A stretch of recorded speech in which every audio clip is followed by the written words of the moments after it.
विवेक Srivastava left के प्रवक्ता जो भारत के इंटायर लेफ्ट इकोसिस्टम को रिप्रेजेंट करते हैं। जी हाँ, सही सुना आपने, इंटायर लेफ्ट इकोसिस्टम को, जिसमें शामिल है भारत की विपक्षी पार्टियां, भारत के विपक्षी दल एक्सेप्ट बीजेपी।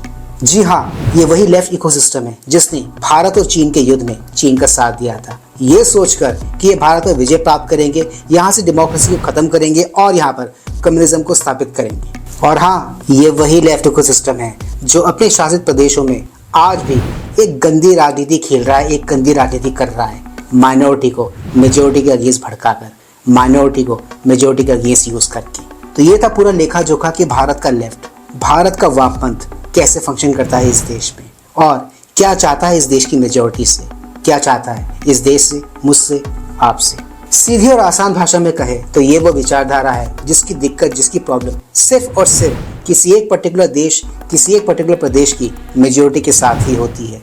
माइनॉरिटी तो इनके वोट बैंक होते हैं, इसलिए माइनॉरिटी को ये हाथ नहीं लगाते। इनका सारा का सारा ताना बाना, इनकी सारी की सारी गाली गलौज, गरियाना, जो भी कुछ भी है इनका, वो सिर्फ और सिर्फ मेजोरिटी के लिए ही होता है। खैर, भारत पे इतना सब कुछ कर लेने के बाद भी ये लोग आज भी भारत में एग्जिस्ट करते हैं। कितनी आयरनी की बात है ना।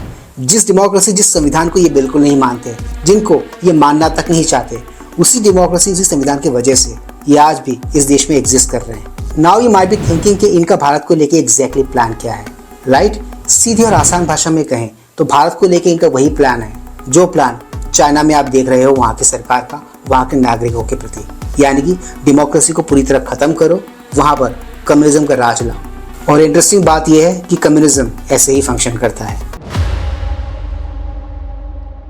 Please like, share, subscribe YouTube channel ताकि हम ऐसे कंटेंट्स बनाते रहें। ऑलराइट दोस्तों, let's go back to the topic then. देखो, महाकुंभ का आयोजन एक सफल आयोजन था। छोटे मोटे एक आध इंसिडेंट्स को अगर हम छोड़ दें तो टोटलिटी में ओवरऑल ये आयोजन एक सफल आयोजन माना जाएगा। इसकी सफलता ने एक बार तो प्रूफ कर दी है कि हिंदू जात पात, प्रदेश, लैंग्वेज, भाषा, इन सब से उठकर अब सोचने लगा है, क्योंकि इस महाकुंभ में हर हिंदू ने डुबकी लगाई। उसने ना तो जात देखा, ना पात देखा, न रंग देखा, न भाषा देखी, न प्रदेश देखा और ना ही कोई एरिया देखा, कोई स्टेट देखा। जहां इसकी सफलता से इस देश की मेजोरिटी यानी कि हिंदू बहुत ही खुश थे, बहुत ही उत्साहित थे, तो इस देश में कुछ लोग ऐसे भी थे जिनको ये सफलता अच्छी नहीं लगी, जिनको हिंदू कंसोलिडेशन बिल्कुल भी पसंद नहीं आई, जिनको ये सब कुछ बिल्कुल अच्छा नहीं लगा, एकदम अच्छा नहीं लगा। Now jumping back to the video, इस देश का विपक्ष और कुछ ऐसे लोग जो हिंदू कंसोलिडेशन से बिल्कुल भी खुश नहीं थे, वो चकराए हुए हैं। उन्हें समझ में बिल्कुल नहीं आ रहा है कि ये एग्जैक्टली क्या हो गया उनके साथ। जो पार्टियां, जो दल इस देश में अब तक कास्ट पॉलिटिक्स, भाषाई पॉलिटिक्स, प्रांतीय पॉलिटिक्स करते हुए आए थे, उनकी पॉलिटिक्स का क्या होगा, उनकी दुकान अब कैसे चलेगी? हिंदुओं के इस कंसोलिडेशन ने उनको एक क्लियर कट मैसेज दे दिया है, और वो ये कि आने वाले दिनों में, आने वाले भविष्य में भारत में कास्ट पॉलिटिक्स, प्रांतीय पॉलिटिक्स, लैंग्वेज पॉलिटिक्स, ये सब कुछ नहीं चलने वाला। इस दुकान पे अब परमानेंट ताला लगने वाला है। एनीवेज, किसी एक पर्टिकुलर न्यूज चैनल पे एक डिबेट शो चल रहा था। टॉपिक था महाकुंभ की सफलता। इसी के इर्द गिर्द चल रहे इस डिबेट शो में लेफ्ट को रिप्रेजेंट कर रहे विवेक श्रीवास्तव ने कुछ ऐसी टिप्पणी कर दी, कुछ ऐसी बात कर दी जो एंकर और वहां बैठे पैनलिस्ट को जमी नहीं। तो एंकर ने उनको उसी डिबेट शो में बुरी तरह धोके रख दिया, बुरी तरह रेल के रख दिया। अब ये सब कुछ कैसे हुआ, वही सब कुछ देखेंगे आज के इस व्लॉग में। आगे मेरे साथ एक छोटे से क्लिप। 3, 2, 1। इसरो के चीफ भी चंद्रयान के लॉन्च से पहले गए कहां थे? मंदिर ही गए थे सर। तो साइंटिफिक टेम्परामेंट की तो खैर बात मत कीजिए, अपनी बात बोलिए। और इसी तरीके के बार बार जब आप मजाक उड़ाएंगे तो नुकसान अपनी ही पार्टी का करें। मुसलमानों का दिखा करके यहाँ पे हिंदुओं को डराइए मत, जो बीजेपी कर रही है। ठीक है, चलिए सर, तो आपके हिसाब से फिर तो सुखविंदर सिंह सुक्खू भी अंधविश्वासी हैं। इनके हिसाब से इस महाकुंभ में जितने भी लोग गए थे, यानी कि स्पेसिफिकली हिंदुओं की बात कर रहा हूँ मैं, वो सारे के सारे मूर्ख हैं, अंधविश्वासी है। और यही बात एंकर को बुरी लग गई और इन्होंने यहाँ से इनको रेलना शुरू किया, यहाँ से इनको धोना शुरू किया। आई एम श्योर आपका भी खून खौल गया होगा इनकी बातें सुनकर। पर क्या है ना, ये और इनके इकोसिस्टम के लोग, इनकी चमड़ी इतनी मोटी है कि आप इनको कितना भी सुना लो, कितना भी कह लो, इन पर कुछ असर होने वाला है नहीं और होता भी नहीं है। डे टू डे लाइफ में भी अगर आप ऑब्जर्व करोगे तो आप पाओगे कि इस किस्म के हिंदू नाम वाले लोग अक्सर हमारे इर्द गिर्द घूमते रहते हैं, हमारे इर्द गिर्द ये पाए जाते हैं। इनकी मानसिकता कुछ कुछ वही है जो यहाँ पर इनकी है।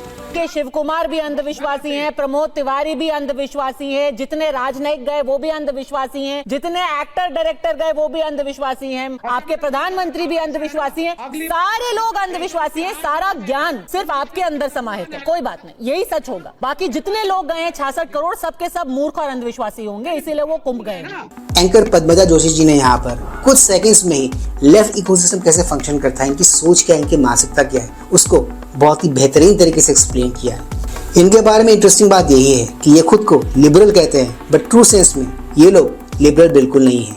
इनके लॉजिक के हिसाब से अगर हम चले, अगर आप हिंदुओं को गरिया सकते हो तो आप लिबरल हो।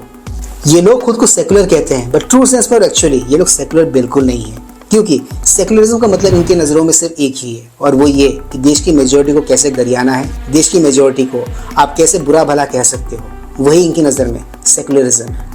ये लोग खुद को अनबायस कहते हैं और खुद को अनबायस प्रोजेक्ट करने की कोशिश करते हैं। क्या ट्रू सेंस में ये लोग अनबायस हैं? मेरी नज़र में, मेरे हिसाब से ये लोग ट्रू सेंस में बायस है, क्योंकि इनका बायस इसी बात से झलकता है कि इनकी जो भी नकारात्मक बातें होती है, जो भी नेगेटिव बातें होती है, वो अक्सर इस देश की मेजोरिटी को लेकर ही होती है। माइनॉरिटी को कभी आपने कुछ कहते हुए सुना है इनको?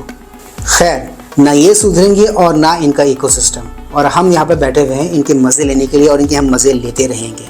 तो आज के इस व्लॉग में सिर्फ इतना ही। मैं मिलूंगा आप सबके साथ अपने अगले व्लॉग में। NES, do not forget to like share subscribe YouTube channel. इससे हमें शक्ति मिलती है, इससे हमें ताकत मिलती है, और इससे हमें मोटिवेशन मिलती है। कीप स्माइलिंग दोस्तों।